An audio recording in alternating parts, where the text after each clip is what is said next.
नमस्कार मित्रों, आप सभी को बहुत बहुत प्रणाम। मेरा नाम है पवन पांडे और महामना परिवार में आप सभी का स्वागत है। कल हमने काशी हिंदू विश्वविद्यालय में इस वर्ष आए हुए प्रश्न पत्र में से हिंदी के कुछ प्रश्नों का विश्लेषण किया था। हमने 30 में से 20 प्रश्नों का विश्लेषण कर लिया है। शेष अभी 10 प्रश्न बचे हुए हैं जिनका विश्लेषण आज हम लोग विधिवत तरीके से करेंगे, उनके बारे में ज्ञान प्राप्त करेंगे और उससे हटकर भी कुछ टॉपिकों का अध्ययन करेंगे। पहला प्रश्न है, ईदगाह कहानी के लेखक कौन है? शिवपूजन शाह जी, सुदर्शन, प्रेमचंद या जयशंकर प्रसाद? जयशंकर प्रसाद जी के बारे में मैंने कल आप लोगों से चर्चा की थी और ईदगाह कहानी हम लोगों के बचपन की सबसे फेवरेट कहानी रह चुकी है। ईदगाह कहानी में हमीद एक रहता है, उसे चिमटा, वह मेला में जाकर चिमटा खरीदता है, उसके चचेरे भाई और उसके दोस्त मजाक उड़ाते हैं, वो अपनी माँ के लिए चिमटा खरीदता है। बहुत ही भावनात्मक कहानी है और इसे हम ही नहीं आप सभी लोग भी पढ़े हैं। तो ईदगाह कहानी के लेखक कौन है? तो इसका सही उत्तर होगा तीसरा, प्रेमचंद्र। यानी ईदगाह कहानी के लेखक कौन है? प्रेमचंद्र।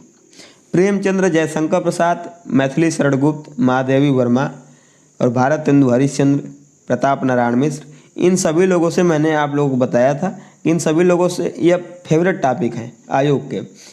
यही नहीं, सिर्फ काशी हिंदू विश्वविद्यालय में नहीं, अन्य जगहों पर परीक्षाओं में इन टॉपिकों से बहुत सारे प्रश्न उठाए जाते हैं, तो इन्हें हमें जुबान पर रट लेना चाहिए।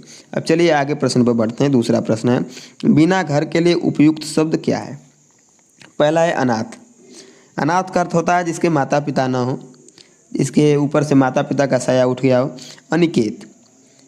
निकेत का अर्थ होता है आवास और आगे अन यहाँ उपसर्ग लग गया है, तो यहाँ अ उपसर्ग का अर्थ होता है बिना, मतलब बिना निकेत के, यानी कि बिना घर के। तीसरा है असहाय, जो कुछ भी कर सकने में असमर्थ हो उसे असहाय कहा जाता है। और चौथा है दरिद्र, जो धन से गरीब हो उसे दरिद्र कहा जाता है। तो बिना घर के लिए उपयुक्त शब्द क्या है? इसका उत्तर होगा दूसरा, अनिकेत। तीसरा प्रश्न, अगले प्रश्न पर बढ़ते हैं कि मोक्ष की इच्छा रखने वाला के लिए ठीक शब्द क्या है? पहला है भक्त। भक्त तो मोक्ष की इच्छा रखता ही है, लेकिन यह ठीक शब्द नहीं है। इसमें पूछा है कि चारों विकल्पों में से सबसे ठीक शब्द क्या है? दूसरा विकल्प है जिज्ञासु, कुछ भी जानने की इच्छा रखने वाले को जिज्ञासु कहा जाता है। तीसरा है मुमुच, मुमुक्षु। और चौथा है आस्तिक, जो धर्म में विश्वास न रखता हो उसे आस्तिक कहते हैं। तो यहाँ पर तीसरा विकल्प बचाता है मुमुच, यानी मोक्ष की इच्छा रखने वाला के लिए ठीक शब्द क्या है? तो मुमुक्ष। 143वें का सही उत्तर है तीसरा। तू डाल डाल मैं पात पात का इनमें से क्या ठीक अर्थ है? दोनों मूर्ख, यह तो अनुचित विकल्प है। दोनों शक्तिशाली, यह भी अनुचित विकल्प है। दोनों साधारण, यह भी अनुचित है। तीसरा विकल्प इसका सही होगा, दोनों चतुर चालाक। होता है ना कि चलो जहाँ तक चलना है चलो, तुम डाल डाल तो मैं पात पात, होता है ना कि मतलब तुम भी चालाक हो तो मैं भी चालाक हूँ। तो 144वें का सही उत्तर होगा तीसरा, तो डाल डाल में पात पात का इनमें से क्या ठीक अर्थ है? तो दोनों चतुर चालाक।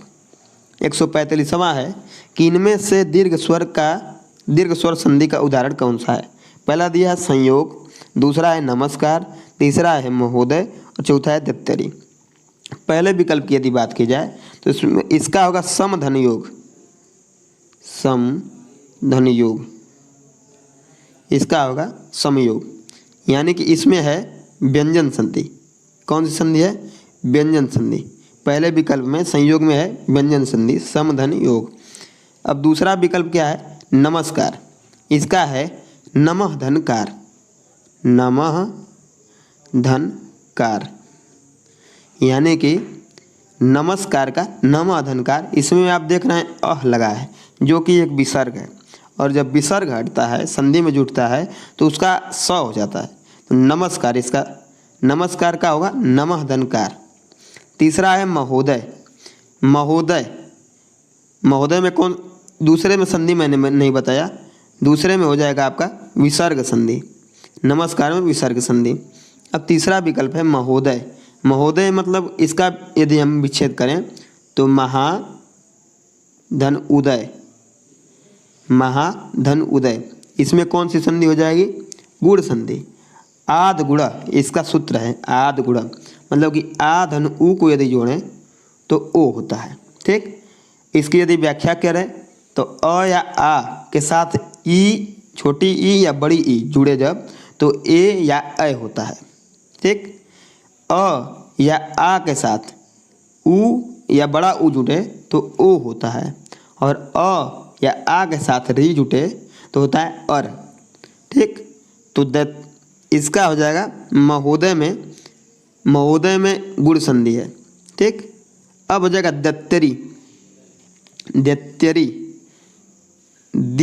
दैत्य धन अरी, दैत्य धन अरी, इसका क्या हो जाएगा दैत्य धन अरी, दैत्य धन अरी, अरी का अर्थ होता है पुत्र, दैत्यरी। ठीक, नहीं, दैत्य का अर्थ होता है दिति, दिति का पुत्र, इसमें प्रत्यय जुटा हुआ है तो दैत्य धन अरी, इसमें हो जाएगा दीर्घ स्वर संधि।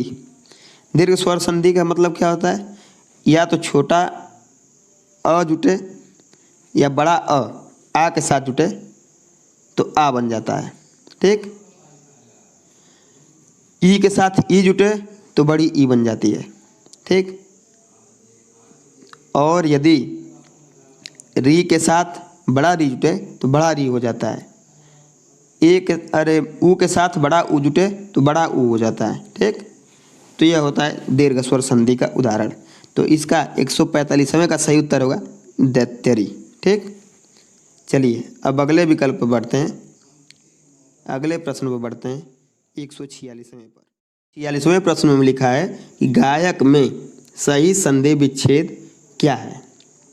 गा धन यक, गय धन अक, गाय धन क या गो धन अक।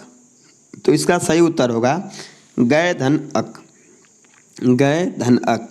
इसमें अयादि संधि है बच्चों। ए का जब किसी अन्य स्वरों से जुड़ता है, ए, ऐ, ओ या औ, यदि अन्य शब्दों से जुड़ते हैं स्वरों से तो इसके अर्थ में क्रमशः परिवर्तन होते हैं।